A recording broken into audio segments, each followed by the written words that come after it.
Dear students, आज अपन BA part second के जो सेकंड पेपर है भारतीय राज्य व्यवस्था, इसमें मैंने आपको कार्यपालिका के बारे में बता दिया।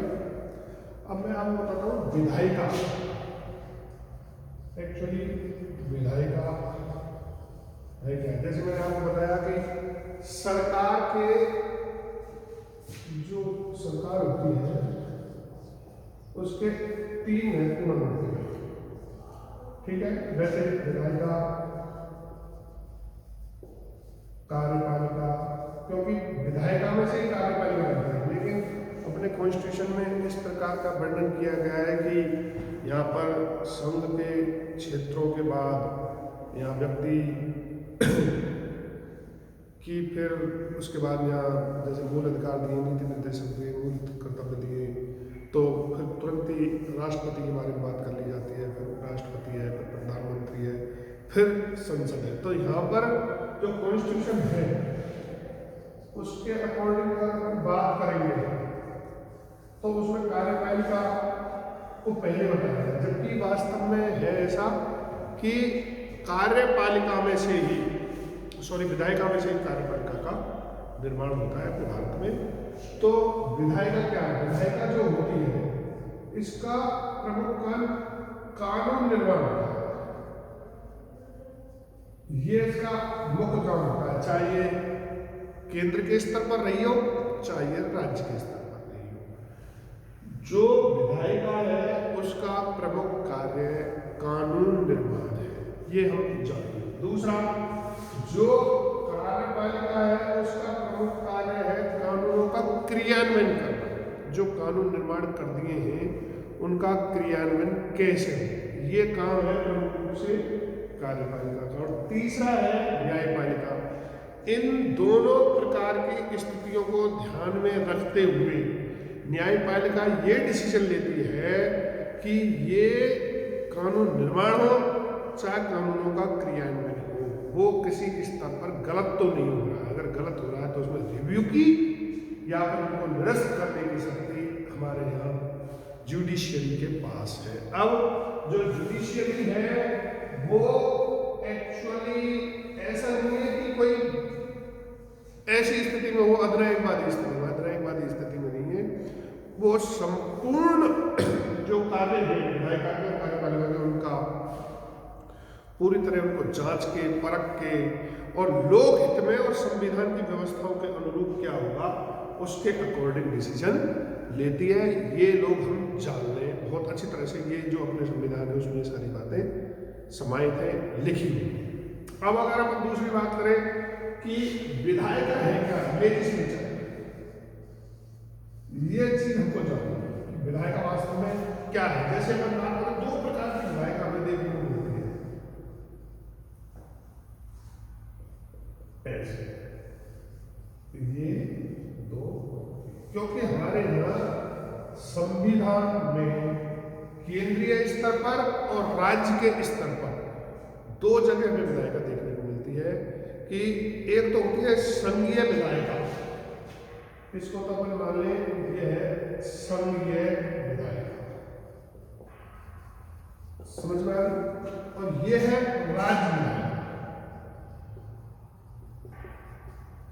ठीक, अब संघीय विधायिका में क्या क्या होगा? जैसे इसमें जो मेन है वो संसद है कि जो कानूनों के निर्माण में प्रमुख रोल जिसका होता है वो कहलाती है संसद। ये और संसद के भी तीन भाग हैं। अपन कहते हैं ना कि कोई भी पार्ट होता है तो तीन जगह होते हैं, जिसमें एक है राष्ट्रपति,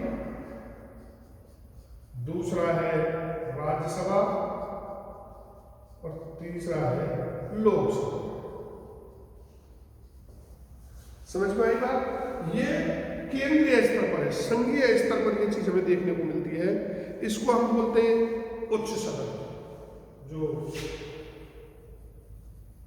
और इसको हम बोलते हैं निम्न सदन। ये किसी के अगर कोई चीज समझ में नहीं आए तो मैं इसको फोन पे भी कॉन्टेक्ट कर सकता है। तो ये खास बात है। और राज्य में क्या होगा?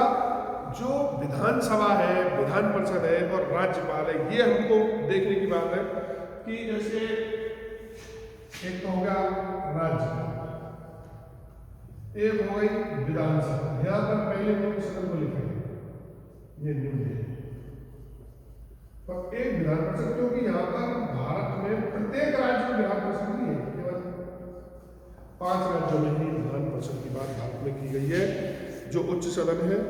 और इसलिए यहाँ पर जो स्टेट में कानून बनते हैं वो कहीं कहीं तो दोनों सदनों में पास किए जाते हैं, और कहीं कहीं वो एक सदन ही उसको पारित कर देता है या पास कर देता है। तो ये हमको विशेष रूप से जानना है कि हमारे यहाँ ये कानून बनते कैसे हैं और कानूनों का निर्माण कैसे होता है, फिर कानूनों को बनाने वाले कौन हैं, फिर वो उनको ऐसी क्या पावर्स दी गई है कि वो जो कानून निर्माण करते हैं उनको पूरे देश में लागू कर दिया जाता है, फिर जो कानून बन जाते हैं उनका क्रियान्वयन कार्यपालिका क्यों करती है। ये बहुत सारे प्रश्न ऐसे हैं जो हमारे समक्ष उपस्थित होते हैं। इनको हम जान लें कि कार्यपालिका, विधायिका, न्यायपालिका, इनमें ये कॉम्बिनेशन है, ये कैसे काम करता है। ये एक तरह से ऐसा ताना बाना है जो आपस में जकड़ा हुआ है। किसी भी स्थिति में यहाँ ऐसा नहीं है कोई अध्यक्ष शासन व्यवस्था हो और राष्ट्रपति यहाँ बहुत ज़्यादा पावरफुल हो जाता हो, ऐसा भी नहीं है कि संसदीय शासन व्यवस्था में प्रधानमंत्री बहुत ज़्यादा पावरफुल हो जाता हो, ऐसा भी यहाँ पर नहीं है। यहाँ पर ऐसा भी नहीं है कि यहाँ जुडिशियरी बहुत ज़्यादा पावरफुल हो जाती हो और यहाँ न्यायालयों को इतनी ज़्यादा पावर दी गई होगी वो किसी प्रधानमंत्री को, राष्ट्रपति को या किसी भी कानून को निरस्त करने की क्षमता रखता हो, ऐसा नहीं है। क्योंकि प्रत्येक कार्य को यह करने के लिए उसके बारे में तथ्य पेश किए जाते हैं। और हमारे जब संविधान में वेत्ताओं ने पहले ही बहुत अच्छी तरह से लिख दिया था और उन्होंने बता दिया था कि यहाँ पर कोई भी कानून अगर संसद में पारित किया जाएगा तो उससे पहले उस पर बहस होगी, और वो कानून, कुछ कानून तो ऐसे हैं जो संसद का 2/3 बहुमत पारित करता है, कुछ कानून ऐसे हैं जो संसद का साधारण बहुमत पारित करता है। तो यहाँ पर जब वो पारित होते हैं इसके बाद ही वो बिल लोकसभा से राज्यसभा में जाते हैं और राज्यसभा से राष्ट्रपति के पास जाते हैं। जब राष्ट्रपति उनको सहमति दे देता है तब वो एक एक्ट का रूप ले लेते हैं और पूरे देश में या जिस संबंधित संस्था से वो कानून बनाए जाते हैं वो लागू किए जाते हैं। तो संघीय विधायिका क्या होती है, कैसे वो काम करती है, ये चीज़ हमें बहुत अच्छी तरह मालूम होनी चाहिए कि इस देश में काम कैसे करते हैं। अगर ये हमें नहीं पता है तो फिर इसका मतलब ये हो जाता है कि यहाँ का सिस्टम कैसे चलता है। जैसे मैंने आपको पहले भी बताया था कि ब्रिटेन की स्थितियाँ अलग हैं, अलग प्रकार का सिस्टम है। वहाँ का जो कॉन्स्टिट्यूशन है वो लिखित भी है, लिखित भी है। वहाँ की लिटरेसी रेट बहुत ज़्यादा है, इकोनॉमिक कंडीशन बहुत मजबूत है, प्रत्येक व्यक्ति को कॉन्स्टिट्यूशन की समझ है। वहाँ विभिन्न जाति धर्म और क्षेत्रों के लोग बहुत कम हैं। हमारे यहाँ पर इस प्रकार की स्थिति बहुत ज़्यादा है भारत देश में, इसलिए यहाँ जो भी कानून बनाए जाते हैं वो बहुत सारी देशकाल परिस्थितियों को ध्यान में रखकर बनाए जाते हैं। क्योंकि हमारे यहाँ पर ऐसा माना जाता है कि प्रत्येक 25-30 किलोमीटर पर पानी और बोली भाषा चेंज हो जाती है।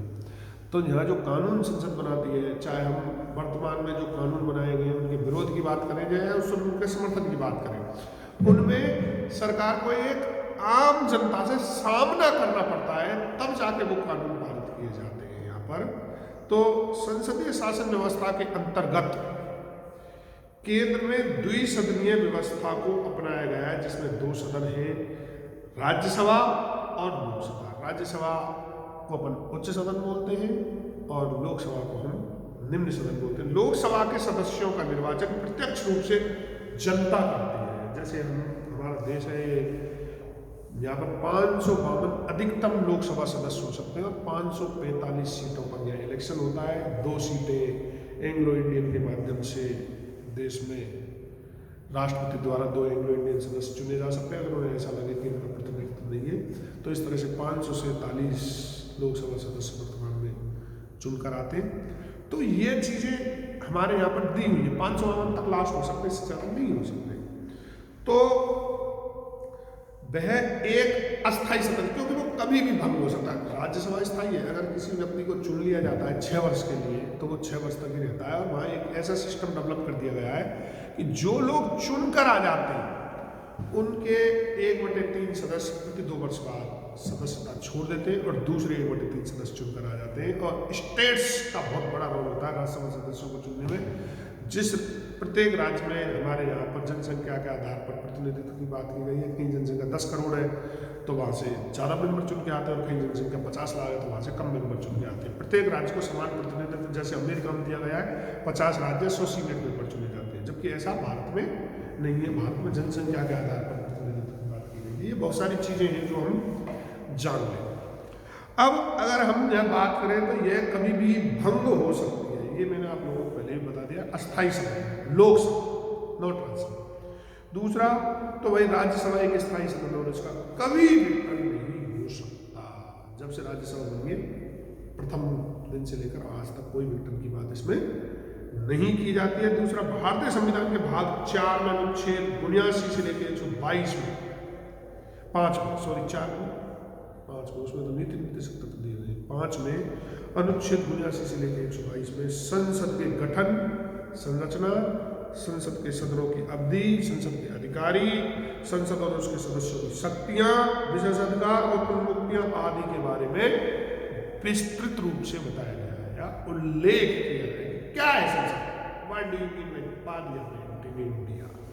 ये सारी चीजें अनुच्छेद 79 से लेकर के 122 तक अपने यहाँ बताई गई हैं। और ये है संसद का पार्ट 5, कॉन्स्टिट्यूशन, जो संसद की शक्तियों के बारे में हमसे बात करता है। संसद का गठन कैसे होता है, इसकी संरचना क्या है, मैं पहले तुम्हें संघीय विधायिका के बारे में बता रहा हूँ। राष्ट्रपति, राज्यसभा एवं लोकसभा के सम्मिलित रूप से संसद का गठन होता है। ये माना जाता है, कई बार कहते हैं संसद लोकसभा और राज्यसभा से बन जाती है, जबकि ऐसा नहीं है। उसमें राष्ट्रपति, क्योंकि प्रत्येक बिल पर राष्ट्रपति अपनी अंतिम सील लगाता है, मोहर लगाता है, और जब तक राष्ट्रपति अपनी मोहर नहीं लगाता तब तक वो कानून उसमें नहीं आता। क्या बोलते हैं इसको?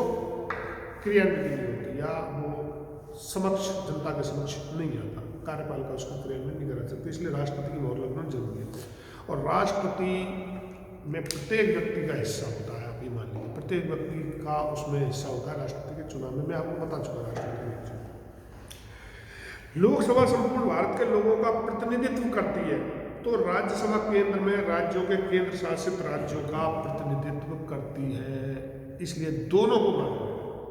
प्रत्येक व्यक्ति, इलेक्शन हमारे यहाँ बहुमत के आधार पर ही सदस्य चुने जाते हैं, चाहे वो लोकसभा के हों चाहे वो राज्य विधानसभा के हों। वो इलेक्शन होते हैं, इलेक्शन के आधार पर प्रत्येक व्यक्ति को ये माना जाता है कि जो व्यक्ति पार्टियां खड़े करती है, इंडिपेंडेंट खड़े होते हैं, जिसके सबसे ज़्यादा वोट आती है, वो व्यक्ति या लोकसभा या राज्यसभा या अन्य किसी सदन का मेंबर बनता है। यहाँ पर राष्ट्रपति संसद के किसी भी सदन का सदस्य नहीं होता और न ही वह संसद में बैठता है, परंतु राष्ट्रपति संसद का अभिन्न अंग माना जाता है। मैंने तुम्हें बताया कि तीनों व्यक्ति ही संसद के अंग माने जाएंगे। ऐसा इसलिए क्योंकि संसद के दोनों सदनों द्वारा पारित विधेयक तब तक कानून नहीं बनता जब तक राष्ट्रपति उस पर अपनी सहमति न दे। ये बहुत महत्वपूर्ण बात है। इसलिए विधायिका जो भी कानून बनाएगी उसमें राष्ट्रपति की सहमति होना अति आवश्यक